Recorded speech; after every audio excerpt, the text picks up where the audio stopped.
감사절기입니다. 맥추감사 주일입니다.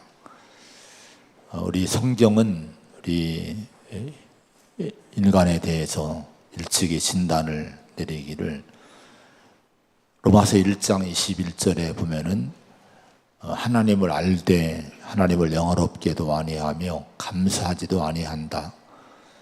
지금 타락한 상태를 진단하는데 감사를 잃은 것이 인간이라고 이렇게 진단을 했습니다.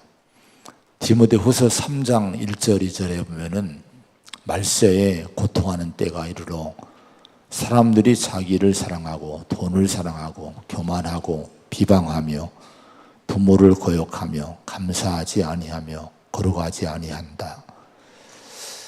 날이 갈수록 이제 인간 사회가 사람들이 더 나아지느냐? 성경은 그렇게 진단하지 않습니다. 말세가 되면은 고통의 때가 더 깊어진다고 말씀을 합니다. 왜 그런고 하니 자기 사랑, 돈 사랑, 교만, 서로 비방하고 또 부모 거역하고 거룩하지 않고, 근데 그 중에 하나가 감사를 잃어버린다는 거예요. 사람들이 감사를 잃어버리기 때문에 고통하는 때가 온다고 성경은 진단을 했습니다. 이 감사의 신앙, 감사의 마음 얼마나 중요한지 몰라요. 하나님은 그런 세상 속에, 그런 사람 속에서 하나님 백성들을 세우면서 하나님 백성들에게 감사하며 살라고, 하나님께 감사, 서로에게 감사하며 살라고 말씀을 하시고 또 가르치고 있습니다. 이 절기가 왜 중요합니까? 이런 절기가 형식적으로 1년에 전반기에 맥추감사, 가을에 추수감사 이런 식으로만 우리가 생각할 것이 아니라 감사를 가르치는, 감사로 초청하신 하나님의 부르심이므로 이 절기를 보내야 됩니다. 감사를 잃어버리고 고통하는 시대를 살고 있는 세상을 치유하는 거예요. 세상을 회복시키는 거예요. 이 감사가 여러분 이 어두운 세상에 빛이 되는 거예요. 감사의 신앙이 우리 안에 회복되기를 축원을 드립니다. 맥추 감사 주일을 보냅니다. 출애굽기 23장 16절에 맥추절을 지키라. 이는 내가 수고하여 밭에 뿌린 것의 첫 열매를 거둠이니라. 이렇게 말씀을 했습니다. 여러분, 맥추절을 지키라고 하시면서 이는 내가 수고하여 밭에 뿌린 것의 첫 열매를 거둠이니라. 첫 열매를 거두는 그 절기에 하나님은 맥추절을 정해 놓으시고 이 절기를 지키라고 명령하신 거예요. 여러분, 농사는 누가 짓습니까? 농사 짓는 분들이 우리 이곳에도 많이 계세요. 저도 어릴 때 또 청소년기에 부모님이 농사를 지을 때 함께 농사를 짓는 일에 참여를 했습니다. 참 힘들어요. 가기 싫어요. 근데 꼭 어김없이 철만 되면 부르시는 거예요. 가자고 하는 거예요. 정말 가기 싫더라고요. 너무 힘들기 때문에. 근데 여러분, 농사는 우리 농부들이 땀 흘리고 또 일구고 뿌리고 심고 가꾸어서 짓는 게 농사입니다. 근데 열매를 맺기 시작할 때 하나님은요, 그 첫 열매를 통해서 하나님께 예배하라, 하나님께 감사하라고 이렇게 자기 백성들에게 가르치고 명령하셨어요. 왜 이렇게 하셨을까요? 우리가 땀 흘려 농사를 짓지만, 땀 흘려 일하지만은 꼭 농사뿐 아니라 땀 흘려서 내가 인생을 살아가지만은 열매를 맺게 하시는 분, 열매를 맺어 주신 분은 누구냐? 하나님이심을 알고 살라는 거예요. 이런 의미가 이 절기 가운데 있는 거예요. 잠언서 16장 1절의 마음의 경영은 사람에게 있어도 말의 응답은 여호와께로부터 나오느니라. 마음의 경영이라고 하는 경영이라는 말이 계획이란 거예요. 계획, 준비, 배열한다 이런 의미가 있어요. 근데 우리 마음에 많은 이런저런 경영이 지금도 많을 거예요. 그런 계획들이 많이 있어요. 그리고 말의 응답은 이렇게 얘기해요. 말의 응답은 말이 뭡니까? 무슨 말을 얘기합니까? 내 마음에는 계획들, 경영에 대한 얘기를 하는 거예요. 이렇게 내 인생의 계획이 이렇다. 나는 이런 계획을 갖고 이렇게 준비하고 있다. 이렇게 살고 싶다. 이렇게 살 것이다. 이렇게 자기 계획들을 얘기합니다. 그런데 중요한 것은 응답은, 열매는 아무리 계획을 세워도, 거창하게 아무리 계획을 잘 짜고 선포하고 얘기해도, 서로 나눌지라도 열매는 사람이 맺는 게 아니란 거예요. 여호와에게로부터 온다는 거예요.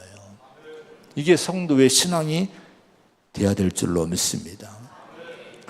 여러분, 그래서 그 열매를 거두었을 때 하나님은 그 열매를 거둔 것 가지고 인간이 자랑하고 인간이 그 열매를 가지고 우쭐하면 안 된다는 거예요. 내가 이렇게 열심히 해서, 내가 땀 흘려서 이렇게 열매를 거두었어. 자랑하고 우쭐하고 내가 영광을 취하고 내가 감사를 받고 이렇게 하지 말라는 거예요.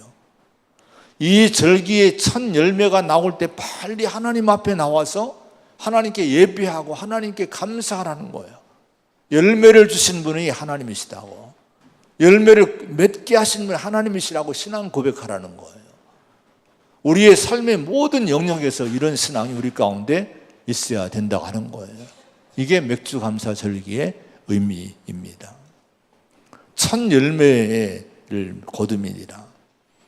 여러분, 첫 열매는 대표성이 있는 겁니다. 모든 그다음부터 열매를 맺는 모든 열매의 대표가 첫 열매예요. 자, 여러분, 첫 열매의 절기에 맥주 감사절을 보내는 것은 하나님이 내게 주신 것들, 내게 주실 것들의 여러분 대표를 하나님께 감사하며 드리는 거예요. 그러면서 여러분 그걸로 뭐가 의미가 되는 거예요? 내 인생을 드린다는 거예요. 내 삶을 드린다는 거예요. 내 삶 전체를 하나님께 드리며 영광 돌리는 의미가 여기에 있는 거예요. 여러분, 이런 믿음이, 이런 신앙이 있기를 축원합니다. 또한 여러분, 이 출애굽기 23장에 보면은 3번 절기를 지키라고 얘기했어요. 무교병, 맥주절, 시장절. 그러면서 이 절기를 지키라고 하면서 내 앞에서 절기를 지키라는 거예요. 하나님 앞에서. 매년 3번씩 주 여호와께 보일지니라. 하나님 앞에 나오라는 거예요. 하나님 앞에 나와 예배하고 감사하며 살라는 겁니다. 이 절기들의 목적은요, 우리가 하나님 앞에 나가야 하는 존재임을 깨우쳐 주는 거예요. 세상을 보세요. 온통 자화자찬이지 않습니까? 모든 영광 다 내 거예요. 모든 감사 내가 받아야 돼요. 여러분, 모든 일이, 모든 업적이 다 내게 집중이 돼요. 사람에게 집중이 됩니다. 그런 세상에서 우리 사는 성도들에게 하나님은 이런 절기를 통해서 하나님께 나와라. 모든 남자는 1년에 3번씩 꼭 나와서 하나님께 감사하고 예배하고 영광 돌리고 살라고 말씀하는 걸 통해서 뭐를 교훈하십니까? 참된 감사와 영광은 하나님께 돌려야 된다. 이걸 배워주시는 거예요. 여러분, 이것이 신앙인 줄로 믿습니다. 이런 믿음으로 겸손하게 하나님을 높이며 사시기를 축원드립니다. 우리가 하나님께 감사하시기 바랍니다. 감사의 근본적인 이유를 우리가 알고 감사를 해야 돼요. 1절, 2절, 3절의 말씀을 한번 같이 읽어봅니다. 시작. 여호와께 감사하라. 그는 선하시며 그 인자하심이 영원하미로다. 신들 중에 뛰어난 하나님께 감사하라. 주들 중에 뛰어난 주께 감사하라. 그 인자하심이 영원함이로다. 할렐루야. 여호와께 감사, 하나님께 감사, 주께 감사하라 1절, 2절, 3절에 이렇게 말씀합니다. 근데 여기 여호와의 호칭이 다 달라요. 1절은 여호와, 야훼, 스스로 존재하신 계신 분, 언약을 맺으시고 언약을 신실히 이루시는 하나님. 2절에 하나님께 감사하라, 이것은 엘로힘입니다. 엘로힘, 전능하신 하나님, 창조주 하나님. 3절에 주께 감사하라, 이 주께는 라도네라는 히브리어를 사용해요.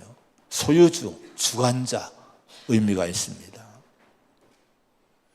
자, 우리 하나님은 스스로 계신 분, 누구의 도움이 필요 없이 스스로 모든 존재의 근원 되시는 스스로 계신 분이에요.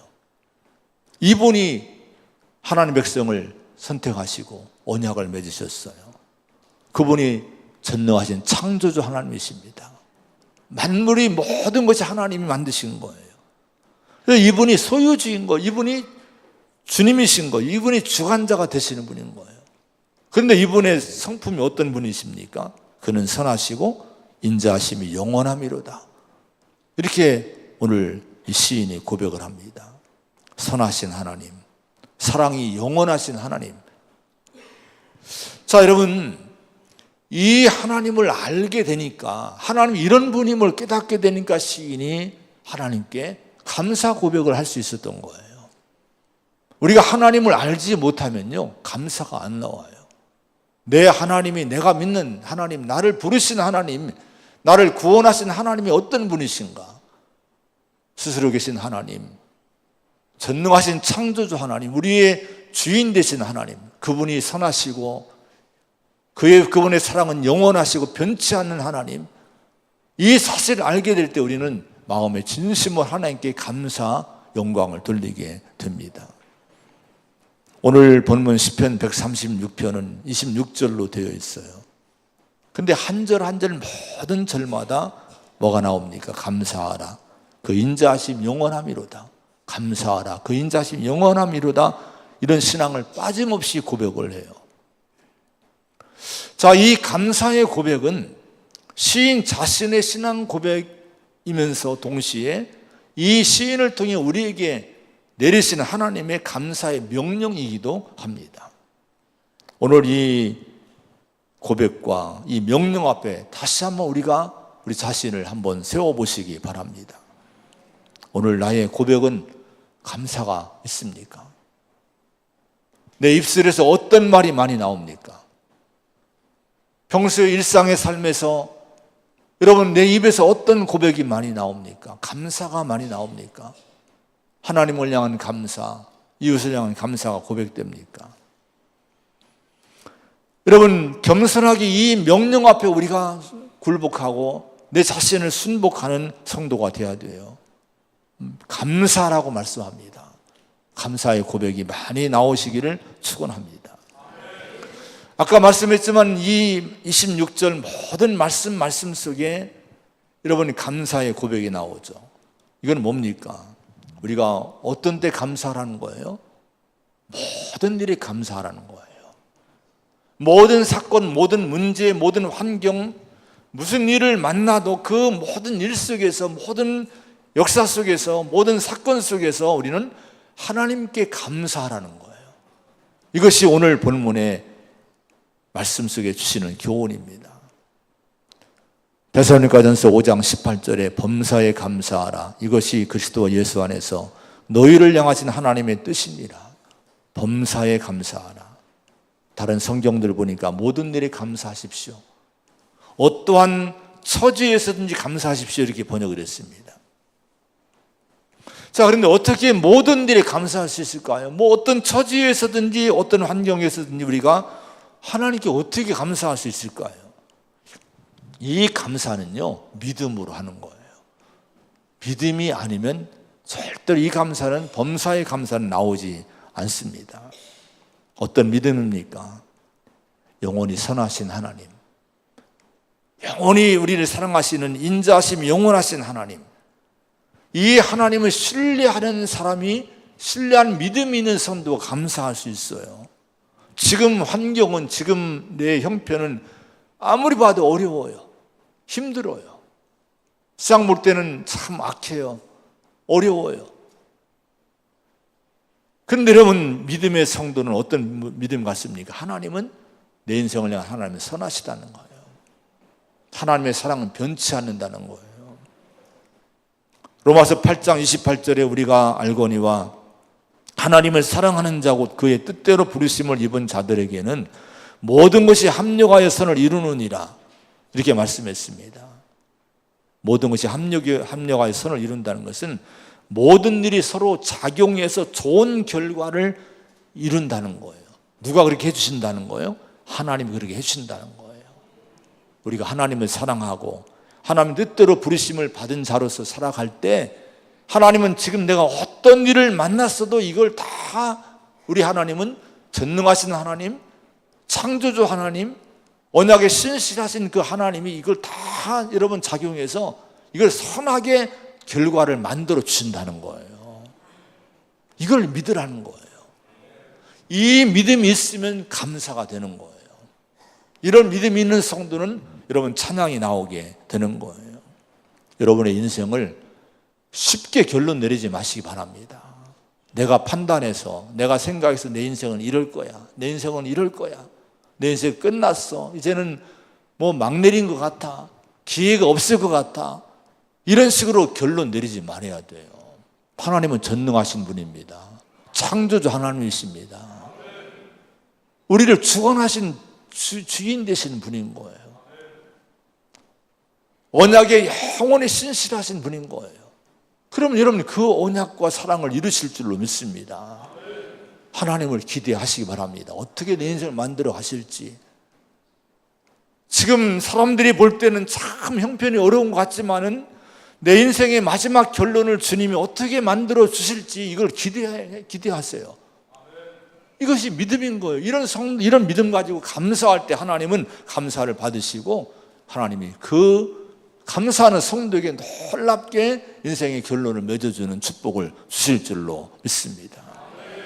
창조주 하나님께 감사하시기를 바랍니다. 4절부터 한번 같이 쭉 읽어봅니다. 시작. 홀로 큰 기이한 일들을 행하신 이에게 감사하라. 그 인자하심이 영원함이로다. 지혜로 하늘을 지으신 이에게 감사하라. 그 인자하심이 영원함이로다.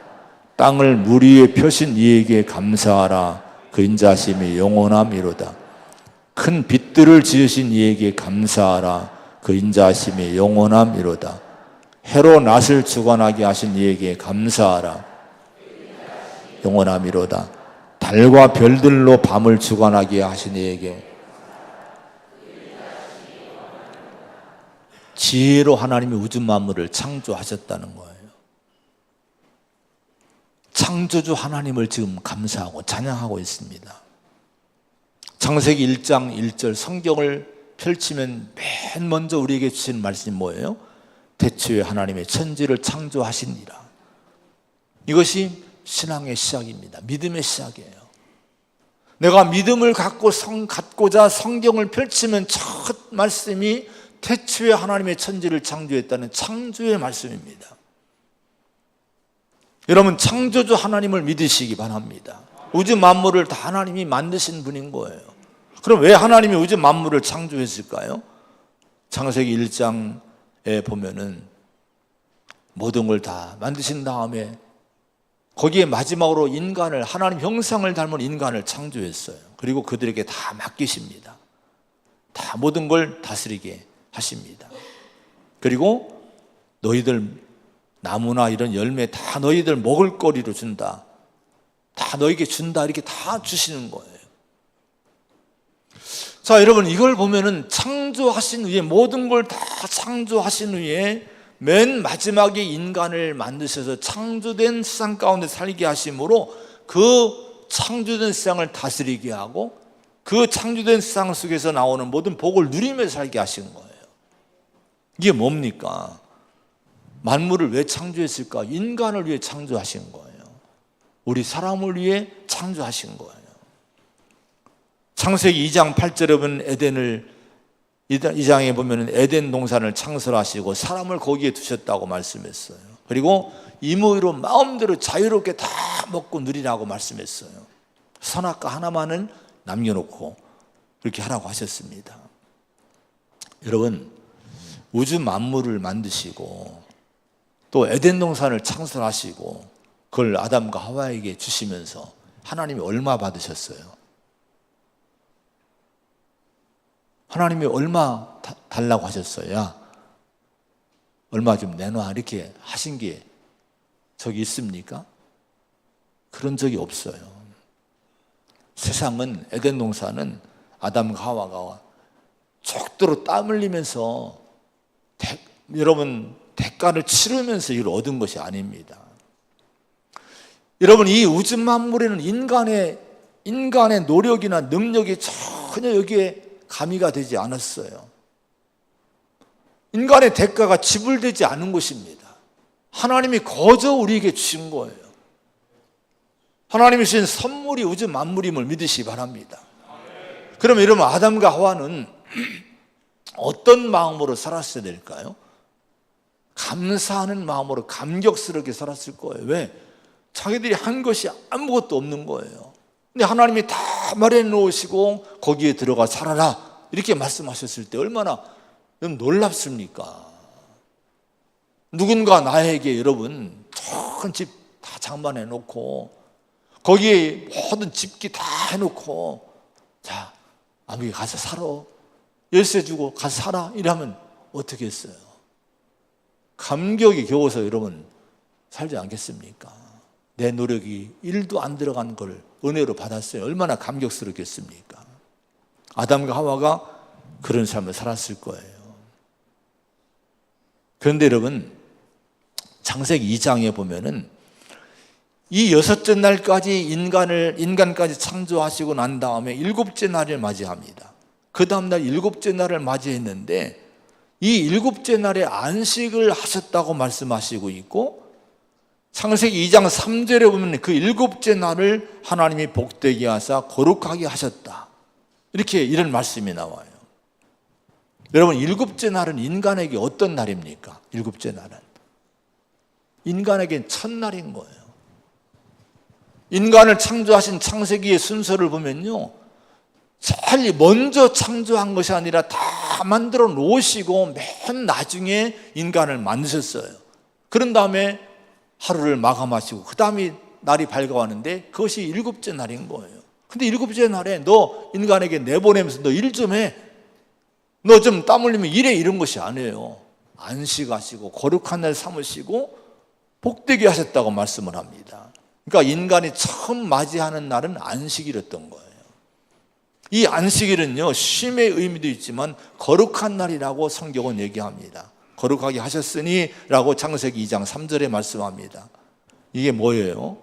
이 날은 하나님과 교제하는 날, 예배하는 날, 찬양하고 감사하는 날인 줄로 믿습니다. 여러분, 하나님이 인간에게 처음 가르친 것이 뭔지 아십니까? 예배를 가르친 거예요. 감사를 가르친 거예요. 하나님께 영광 돌리는 것을 가르친 거예요. 자, 이런 걸 통해서 우리에게 주시는 교훈이 뭡니까? 인간은 창조주 하나님을 만나야 되고 알아야 되고, 여러분 그 하나님께 예배해야 되고 그 하나님을 향해 감사하며 살아야 될 존재가 인간이라고 성경은 가르치고 있는 거예요. 근데 이걸 다 잃어버렸죠. 점점 잃어가고 있지 않습니까? 하나님을 잃어가고 있는 거예요. 감사가 사라지고 있는 거예요. 오늘 아까 우리 4절과 4절부터 9절까지 창조주 하나님에 대한 창조의 말씀을 읽었어요. 왜 성경은 우주 만물, 하늘과 해와 달과 별들을 하나님이 창조하셨음을 계속해서 알려주실까요? 오늘 말씀뿐 아니라 여러분 성경의 곳곳에 종종 이런 말씀들이 나와요. 하나님이 창조했다, 해와 달과 별들을 하나님이 지으셨다, 이런 말씀들을 주십니다. 그 이유가 뭘까요? 우리는 늘 바라보는 것이 뭐예요? 장엄한 우주를 바라봅니다. 지금도 여러분 이 우주의 한 부분에 살고 있어요. 밖에 나가면 저 태양이 보이고 밤이 되면 수많은 별들이 여러분 보이고 해와 달들이 보입니다. 자, 이런 가운데 살고 있는데 여러분 이 창조주 하나님이 이 우주를 창조했다는 걸 알려주시는 것은 바로 이 창조주, 우주 만물을 창조하신 하나님께 감사하며 살라고 이 얘기를 자꾸 해주시는 거예요. 저것들을 보라, 누가 창조했냐, 하나님이 만드셨다고 말씀하시고 하나님께 감사하며 살라고 하시고 있는 거예요. 그래서 우리 믿음의 성도는 우주 만물을 바라볼 때 세상 사람들은 좋아, 멋있어, 이걸로 끝나지만 우리 성도는 뭐라고 어떻게 합니까? 주 하나님 지으신 세계 찬양하지 않습니까? 주님의 높고 위대하심을 우리가 찬양하지 않습니까? 이것이 믿음인 줄로 믿습니다. 우리는 창조주 하나님을 감사하는 성도가 되어야 돼요. 우리를 위해 창조하신 하나님, 나를 위해 창조해 주신 하나님, 얼마나 놀랍습니까? 이런 좋은 환경에 살게 하신 거 하나님의 은혜라고 하는 거예요. 서울대학교 송영은 교수님이 계셔요. 화학 생물공학부의 교수님으로 계시더라고요. 근데 이분이 이 국민일보에 컬럼을 냈어요. 이런 글을 쓰더라고요. 우주에 대한 얘기를 했어요. 우주에 대한 얘기. 제임스 웹 우주 망원경이 우주로 2021년도에 발사가 됐는데 아주 이건 최첨단 과학기술이 총 결집된 아주 놀라운 이제 그 망원경이라고 합니다. 2022년부터 본격적인 우주 관측이 되고 이게 사진들이 날라오기 시작하는데요. 우리가 가졌던 생각했던 우주와는 전혀 다른 우주를 모습을 보여주고 있는 거예요.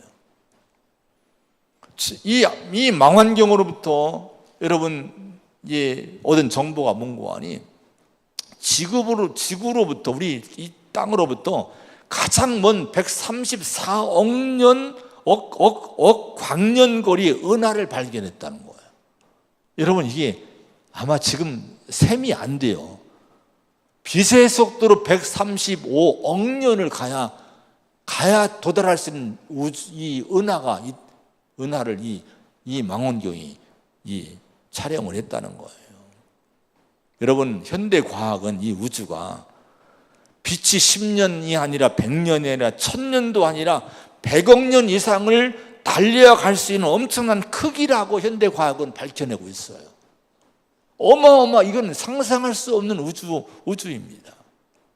여기에 얼마나 많은 여러분 이 별들이 있습니까? 우리 은하에만 해도 1000만, 2000만 개의 별이 있다는 거예요.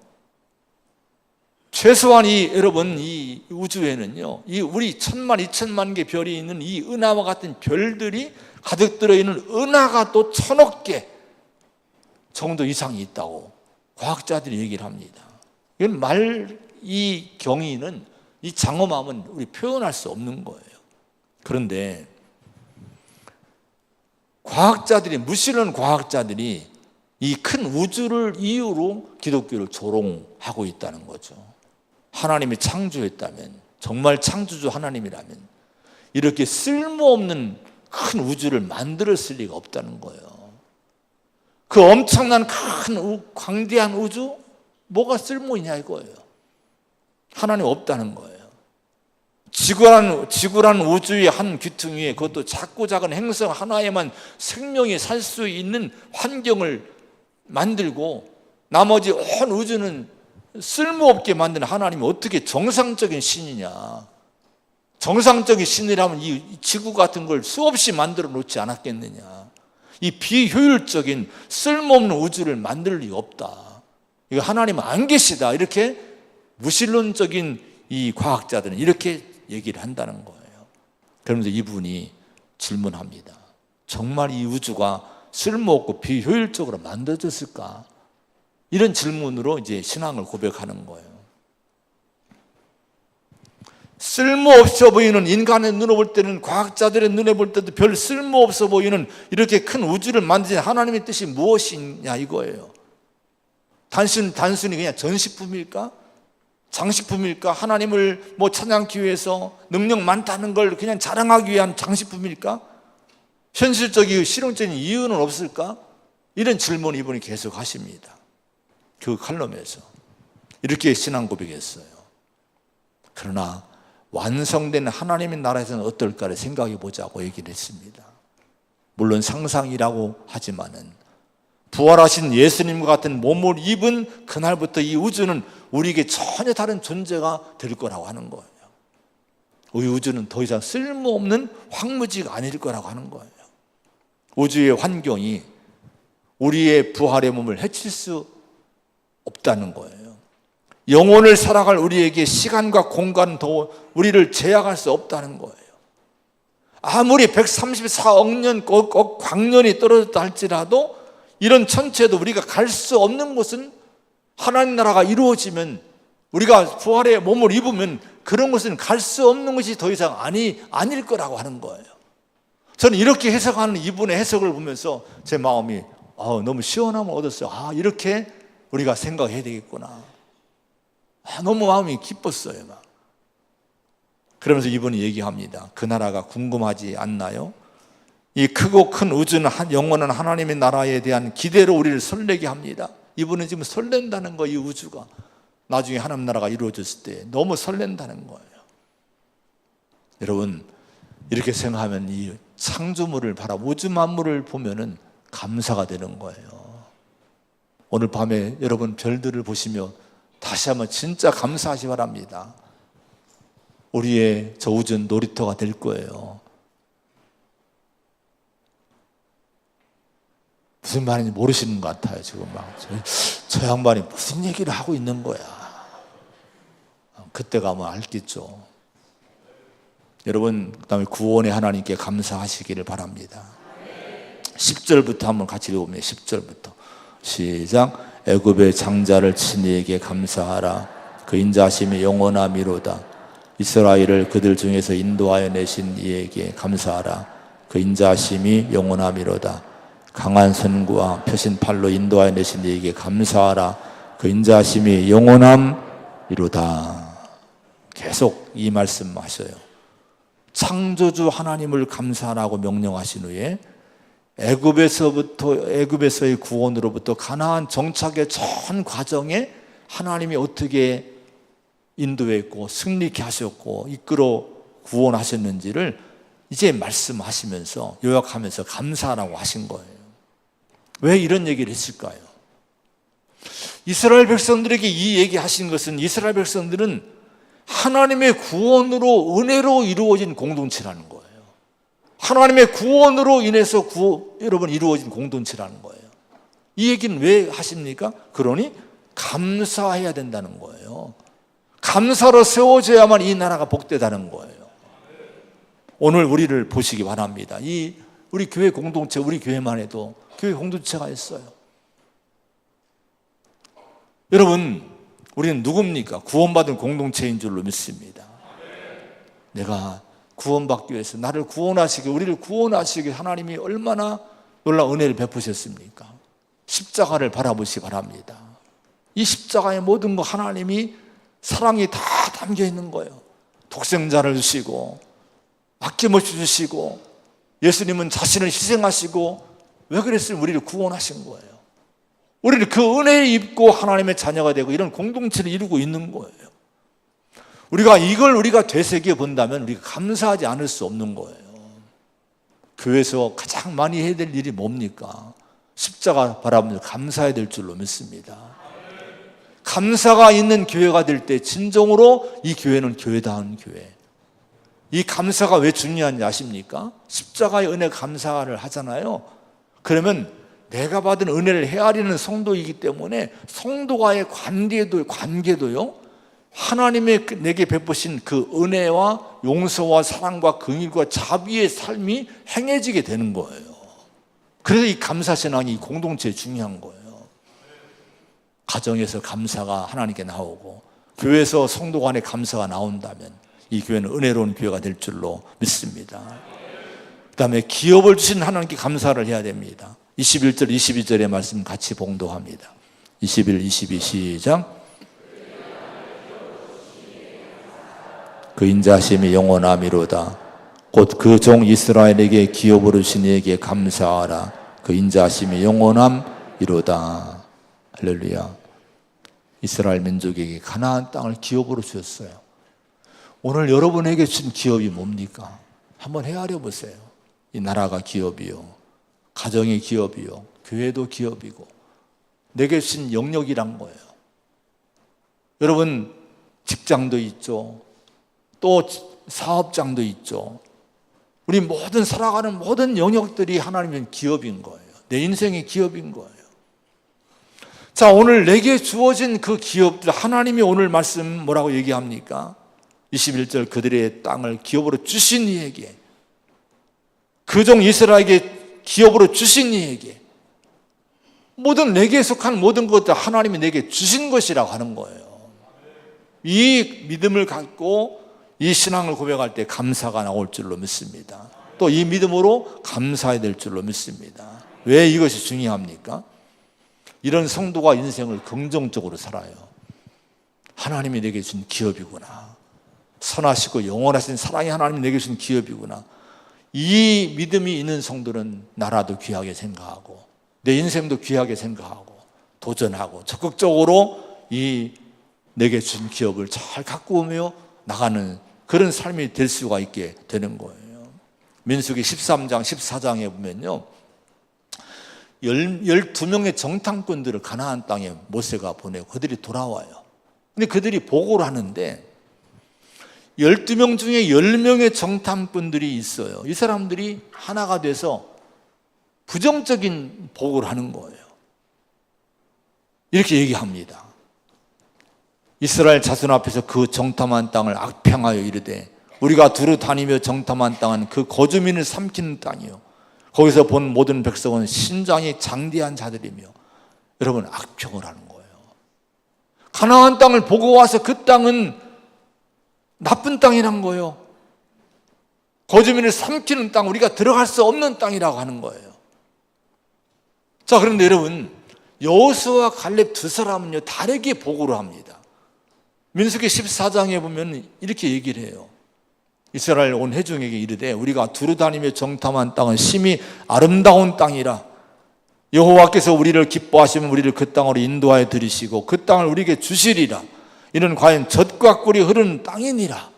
얼마나 다릅니까, 얘기가. 13장에 10명의 사람들은 악평했는데 14장에 2명의 여호수아와 갈렙은 아름다운 땅이라고, 젖과 꿀이 흐르는 땅이라고 이렇게 여러분 고백을 하는 거예요. 내게 주신 인생의 기업을 어떻게 평가합니까? 어떻게 말합니까? 여러분의 가정을, 직장을, 여러분 삶을 어떻게 여러분 평가합니까? 이 나라를 어떻게 얘기합니까? 악평합니까? 아니에요.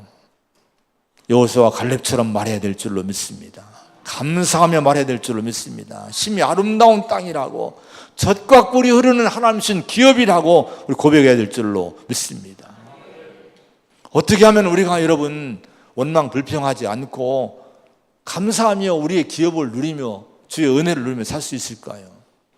오규훈이라고 하는 영남신학대 총장님이 감사의 7가지 언어란 책을 썼어요. 그 중에서 제 마음에 은혜를 준 것이 있어요. 선악과를 이렇게 얘기를 해서 선악과. 자, 모든 것을 다 임으로 먹되 이 선악과 열매만은 먹지 말라고 하나님이 금지 명령을 내리셨는데 이게 한계를 정하신 명령이라고 하는 거예요. 그럼 왜 한계 명령을 정했을까? 여러분, 이것은 아쉽다고 생각하지 말고 선악과 외의 모든 것을 자유롭게 마음껏 먹게 하신 것들을 바라보며 지금 모든 것이 충분합니다라고 감사하며 살기를 하나님은 바라셨다는 거예요. 근데 어느 날 마귀가 속삭입니다. 하나님 먹지 말라고 한 건 바라보지도 않았는데 자꾸 선악과를 얘기를 하는 거예요. 야, 선악과 얘기하는 거예요. 그걸 바라보게 하는 거예요. 그리고 너 그거 먹으면 하나님처럼 될 수 있어, 이렇게 유혹을 하는 거예요. 그 얘기를 듣고 선악과를 보니까 너무 아쉬운 거예요. 그동안 다른 걸 다 먹고 행복하게 살았는데 행복이 사라집니다. 괜히 내가 왠지 아쉬운 생각이 드는 거예요. 저것만 따먹으면, 저것만 더 가지면 나는 하나님처럼 될 터인데, 이런 마음이 자꾸 들면서 시험에 듭니다. 그리고 마귀에게 넘어가 선악과를 따먹어요. 이게 타락입니다. 이게 죄인 거예요. 언제 죄가 들어왔습니까? 언제 타락했습니까? 하나님이 주신 것에 대해 만족하고 감사하지 않고 아쉽다고 생각하면서 여러분 그때부터 마귀 시험에 들기 시작한 거예요. 만약에 그때 아무리 마귀가 유혹해도 자신들에게 주어진 에덴 동산의 기업과 축복들을 헤아리면서 우리는 이거 너무 충분해, 선악과 없어도 우리는 너무 행복해라고, 우리는 충분해라고 고백하고 감사했던 마귀는 도망갔을 거예요. 그런데 아쉬운 마음, 서운한 마음, 왜 저거 내게 안 주셨을까? 왜 내게 저기 없을까? 이걸 따먹다가 하나님 말씀을 어기고 죄인이 된 거예요. 우리 인생에는 선악과 같은 것이 너무 많죠. 내게 주어지지 않은 것들이 실은 너무 많아요. 실은요. 그들을 바라보면 헤아리면 늘 아쉬워요. 그것만 있었으면, 내게 이것만 더 해줬다면, 내 인생에 이것만 더 주었다면. 여러분 이것들을 바라보면 늘 아쉽고, 이것 때문에 원망이 되고 불평이 일어나고, 여러분 내 인생이 초라해 보이고 자꾸 불행감을 안고 살게 되는 그런 것들이 너무 많이 있는 거예요. 그때 우리 성도는요, 이 마귀의 속삭임을 잊지 말고요, 믿음이 굳건히 서야 될 줄로 믿습니다. 하나님이 내게 주신 것 충분합니다. 빌립보 4장 11절 12절, 내가 궁핍함으로 말하는 것이 아니니라. 어떠한 형편에든지 나는 자족하기를 배웠노니 나는 비천에 처할 줄도 알고 풍부에 처할 줄도 알아. 모든 일곱 배부름과 배고픔과 풍부와 궁핍에도 처할 줄 아는 일체의 비결을 배웠노라. 내게 능력 주신 자 안에서 내가 모든 걸 할 수 있느니라. 바울이 정말 궁핍했거든요. 주일하면서 너무 어려웠거든요. 더군다나 감옥에 있을 때 얼마나 어려웠습니까? 그런데 고백합니다. 나는 자족하기를 배웠다. 어떤 형편에도 자족한다는 것은요, 자기 스스로 충분히 만족해하는 거예요. 남들이 뭐라고 하든 내 세상적인 기준에 볼 때 형편이 어떻든 간에 나는 그 자리에서 충분히 만족해하는 것이 자족함인 거예요. 바울은 이 비결을 배운 거예요. 그리스도 안에서 자족한 거예요. 만족한 거예요. 그래서 여러분 비천에도, 여러분 풍부에도 충분히 자신은 거할 수 있고, 여러분 은혜를 떨어뜨리지 않고 시험 들지 않고 이런 사명을 감당할 수 있는 능력 있는 삶을 살았던 거예요. 이것이 진정한 능력이었음을 믿으시기 바랍니다. 여러분 고린도후서 6장에 보면 무명한 자 같으나 유명한 자라. 여러분 내가 무명하다고 서럽습니까? 아니, 우리는 하나님 나라 유명한 자임을 믿으시기 바랍니다. 근심하는 자 같으나 항상 기뻐하고. 여러분 세상 근심이 많은 거 많습니까? 그러나 우리 안에 있는 세상이 갖지 못하는 기쁨이 있잖아요. 구원의 기쁨이 있지 않습니까? 아무것도 없는 자 같으나 모든 것을 가진 자로다. 바울이 이 고백을 한 거예요. 남들이 볼 때는 저 사람 지질이 가난한 것 같고 없는 것 같고 하지만 우리는 모든 거, 우리는 천국을 가졌고 영생을 가졌고 하나님을 소유한 백성인 줄로 믿습니다. 우리가 이 믿음을 고백해야 돼요. 그럼 마귀가 도망가는 거예요. 예수님이 광야의 시험을 당했을 때 마귀가 시험하지 않습니까? 굶주릴 때에, 금식했을 때에, 또 떡이 있어야 돼. 물질의 문제가 채워져야 돼. 그리고 높은 곳에 뛰어내리라고 하면서 기적을 일으키라고 말씀합니다. 또 유명해져야 돼. 그리고 세상 영광을 다 보여주면서 다 이 영광 너 줄게. 나한테 절만해. 이런 시험이 왔을 때 우리 주님이 어떻게 이겼습니까? 말씀으로 사는 거로 난 충분해. 이렇게 선포한 거예요. 사람이 떡으로 사는 것이 아니라 하나님의 입으로 나오는 말씀으로 살 것이, 이게 뭐예요? 나는 말씀으로 충분하다고 얘기하신 거예요. 기적이 없어도 명예가 없어도 나는 이것으로 충분하다. 나 하나님의 아들로 충분하다. 나는 이 믿음으로 산 충분하다고 고백하시는 거예요. 나는 세상 영광이 주어지지 않아도 하나님을 경배하고 섬기는 삶으로 충분하다고 예수님 고백한 거예요. 그랬을 때 마귀가 도망갑니다. 그리고 천사들이 와서 수종 들었다는 거예요. 우리가 그런 삶을 살기를 축원합니다. 따라합시다. 충분합니다. 감사합니다. 할렐루야. 이 고백이 우리를 이기게 합니다. 마귀가 틈 못하게 합니다. 이 고백이 세상을 치유할 줄로 믿습니다. 기도하겠습니다.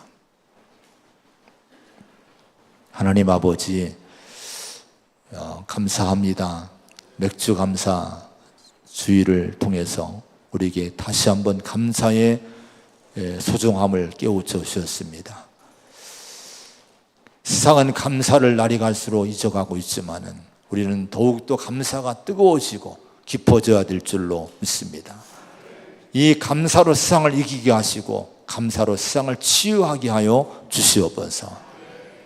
주님, 창조주 하나님을 감사하며 구원의 하나님을 감사해야 될 줄로 믿습니다. 내게 기업을 친 하나님께 감사해야 될 줄로 믿습니다. 아쉬운 것이 때로는 많지만은 그러나 우리가 사탄 마귀의 유혹에 넘어가지 않고 충분합니다. 나는 정말 하나님 주신 것으로 충분합니다. 자족하는 고백을, 감사의 고백을 할 수 있는 저희가 되도록 믿음을 주시기 원합니다. 그 믿음이 우리를 승리케 하고 그 믿음이 우리를 행복하게 하고 그 믿음이 가정과 교회를 은혜롭게 세울 줄로 믿습니다. 하나님 감사합니다. 예수님의 이름으로 간절히 기도하옵나이다. 아멘.